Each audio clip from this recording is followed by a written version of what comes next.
こんにちは、矢沢優衣です。今日はですね、一斉授業と個別学習の使い分けの方法、こんなテーマでやっていきたいと思います。よろしくお願いします。一斉授業ってダメですよね。もう時代遅れですよねとかって言われたりするし、個別学習絶対やらなきゃいけないよね。でも難しいんだよね。うちの学級の子どもたちはあんまり自分たちで学習上手に進められないんだよね。なんかわちゃわちゃしてんだよねとか、いろんなね、難しい状況があると思いますけれども、もうこれはっきり言ってどっちがいいどっちが悪いじゃないですよね。使い分けが大事なんです。じゃあこの使い分けってどういうふうにしていったらいいのかな。ここに関してはなかなか誰も答えをくれないわけですよ。そして自分自身考えてもあんまりうまく分かんないわけですよね。っていうことで、今日はですね、この一斉学習一斉授業と個別学習の使い分けってこういうふうにしていくといいですよねっていう今一番ホットなところ、そして一番皆さんが困っているところにバシッと切り込んでいきたいと思いますんで、有益な動画になること間違いなしだと思います。よければ最後までご視聴ください。よろしくお願いします。宮沢優衣教育研究所。さあ早速いきましょう。結論からお伝えしますね。結論は一律に揃えたい授業の場合は一斉授業でやっていきます。そして個々の力をバラバラに高めていきたい時には個別学習を進めていきます。当たり前ですね。当たり前のことですね。具体例を紹介していきたいと思います。国語、算数、社会、いろいろありますけれどもね、一番分かりやすいこの動画でこの瞬間一番分かりやすい例えが多分体育だと思うんですね。体育のマット運動をちょっと想像してみてください。じゃあ今から初めて側転という技にね取り組みます。側転ありますよね。この時にどういうふうに授業をしていくか、どういうふうに授業をしていくと子どもたちが一番側転ができるようになって楽しんで工夫したり自分の試行錯誤をしている能力が上がっていき、最終的には側転という技ができるようになるのか、どうすればいいのかって考えた時にですね、いろんなやり方あります。100人先生がいたら100個のやり方がありますけれども、一番のセオリーとしてはまず側転って何かって教えなきゃいけないですよね。今からじゃあ側転っていうもんやりますよ。側転っていうのはね、こういう技ですよ。先生が実演できるんだったら実演したり、できないんだったら映像で見せたりしてね、こういうふうにやるんですよ。で側転っていうのは3つの局面があるんですよ。1つ目、手をつく。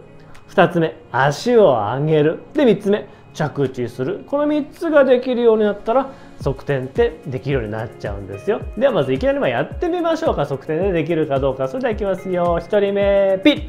はい、ガチャガチャガチャ、全然できない。2人目ピッ。ガチャガチャ、全然できない。今見た感じ多くの人ができていなかったみたいだね。ということで残りの授業あるいは次の授業からはですね、この側転の練習を自分なりに今の自分の課題に合った練習方法を自分で選んで学習をスタートしていきましょうね。いいですか？じゃあ今日これで授業終わりますね。ありがとうございました。こんな感じでね、1時間目終わると思いますよ。で、2時間目ですよ。お願いします。また今日も側転やっていきましょうね。今からそれぞれの課題に応じて自分で練習を選んでやっていってもらいたいんですけれども、まずそのためには自分が何ができていて何ができていないのかっていうのをちょっと確認しなきゃいけないですね。じゃあ今からグループに分かれてもらって、それぞれチェックし合って、手が苦手なのか、足が高く上がってないのか、そして最後の着地がきちんと足揃ってね、美しく着地ができているのかできていないのかをちょっとチェックする時間にしてみましょう。10分あったらできるかな？いいですか？それでは用意スタート。でグループでねチェックをするアセスメントってやつですね。でアセスメントが終わりました。もう一回じゃあ集合して、それぞれじゃあチェックができたみたいですね。ワークシートにも書かれていますね。ではいよいよここから個別の学習に移っていきたいと思います。皆さん体育館ちょっと周り見渡してみてください。今皆さんがやってる間にね、先生が場の準備整えておきましたよ。あちらが手をつく練習のコーナー、そして真ん中足を高く上げるコーナー、ゴム紐とかね置いてあるからね、使い方後で説明するからね。で最後向こうが着地最後美しく決めるポーズのね、あそこの場面でございます。コツは今自分がここを練習すればより側転完成に近づくんじゃないかっていうふうに思えるところを誰か友達仲いしの子があそこにいるとかいないとかそういうことじゃなくて、今自分自身に必要なものは何なのか、そういう視点で行ってみよう。ちょっと確認してみようかな。今から自分どこで練習しますか。ちょっと10秒取りますんで、自分で心の中で決心固めてください。いきますよ。10、9、8、7、6、5、4、3、2、1。それではお尋ねしていきたいと思います。1箇所だけ手を挙げてくださいね。今から自分はあちら、正しく手をつくっていうことについて練習をしていきたいと思う人どれぐらいいますか。ありがとう。では真ん中、足を高く上げること、これを練習したいよって人いますか。すごい多いですね。クラスの7割ぐらいはここかもしれませんね。ちょっと場を増やした方がいいかもしれないね、もしかしたらね。最後、じゃあ着地、あそこ着地の練習をしたいって人いますか。これ全然いないですね。じゃあちょっと場所をね、もう少し少なくしてもいいかもしれませんね。はい、今皆さんのざっと手を挙げてる雰囲気見たところ、誰かがいるとかいないとかそういうことに左右されたんじゃなくて、きちんと自分自身の課題に向き合った選択ができている人が多かったように見えますよ。いいですね。きちんと学習に向き合っていますね。それでは今から早速練習を始めていきたいと思いますけれども、何か最後質問はありますか。いいですか。よし。それでは楽しんで側転の練習していきましょう。よーいスタート。はい、ありがとうございました。いきなりすみません、実演を始めていってしまいましたけれども、全然実演する予定なかったんですけれどもね、動画撮ってたら血が騒いでしまって実演をいきなり始めてしまいましたけれども、ちょっと今のをですね簡単に解説すると、序盤でやっぱり揃えましたよね。第1次のところで側転って何だったっけ、こういうのだよね。でこういう技の特徴があるんだよね。でその運動の局面ごとに説明しましたよね。でこれがいい、これが悪いっていうその良し悪し、評価の基準っていうものもきちんと説明しているわけですよ。こういったものがないと子どもたちは側転が何で、そしてどういう状況を目指していけばいいのかっていうのがよくわからないんですよね。評価基準なんて話を言葉を使うとちょっと難しく感じるんだけれども、これができてたら側転なんですよ。でこれができてないと側転じゃないんですよっていうのをちゃんと言ってあげることが子どもたちの学習の精度を高めていくのに絶対に必要ということですね。評価基準というのは教師が独占しておくものではなくて、子どもと共有するものなんですね。それでパフォーマンスガンガン上がっていきます。でそれが済んだ後に1回アセスメントして、自分に足りている部分足りてない部分をちゃんと子ども自身が理解した上で、じゃあ自分に適した学習の内容を進めていきましょうか。用意スタートということですね。つまり最初に側転は何なんだってバチッと揃えるところは揃える。ちゃんと前提の知識として先行知識持ってる子どもも持ってない子どももみんなが同じ土俵に立てるようにまずは揃えたっていうことですよね。でそこからですね個別学習をしていくっていうのは、だから一斉授業を序盤にして、後半は個別学習にしていたっていうふうに言い換えてもいいかもしれません。でここでですよ、問題なのはこの一斉学習と個別学習をちぐはぐ間違えてしまうことが一番怖いんですよね。例えば一斉学習だったら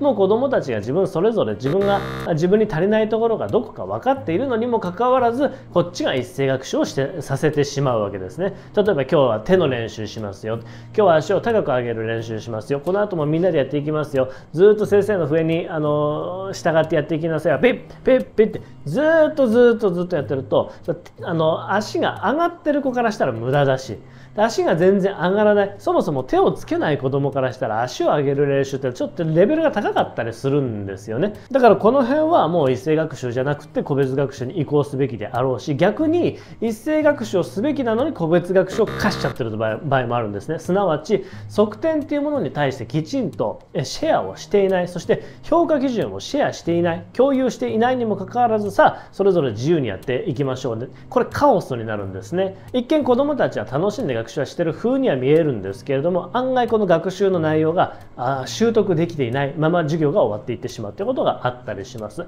傍目から見たらただ騒がしいだけでわちゃわちゃしているだけで、ちょっとあのクラス大丈夫かな、授業ちょっと荒れてない、大丈夫って心配されちゃうような状況も起きてきたりします。これは気をつけてください。さあ今日の動画まとめていきたいと思いますけれども、改めて一番最初にお伝えした結論覚えていますか。一律に揃えたい授業では一斉授業で行っていきます。そして個々の力を高めたい時には個別学習で行っていきます。個別学習を行っていきます。もっとかなり荒い言い方ですけれども、逆にもっと分かりやすい言い方すると、授業の序盤は一斉学習です。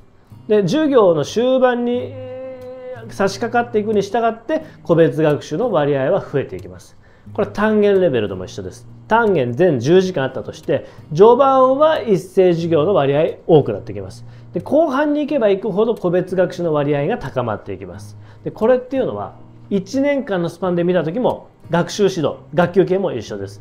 序盤はやっぱりみんなで揃えるんですね。基盤学級の基盤作っていく、学習の基盤を作っていくわけです。ところがどんどん1年間子どもたち学級が成熟して実力が高まっていくに従ってそれぞれの課題に合ったものが実現できるような学級学習を実現していくっていうことですね。たった1コマの授業も大きい1年間見通した学級経営も割と構造は似ていたりするんですね。そう考えるとちょっと面白いですよね。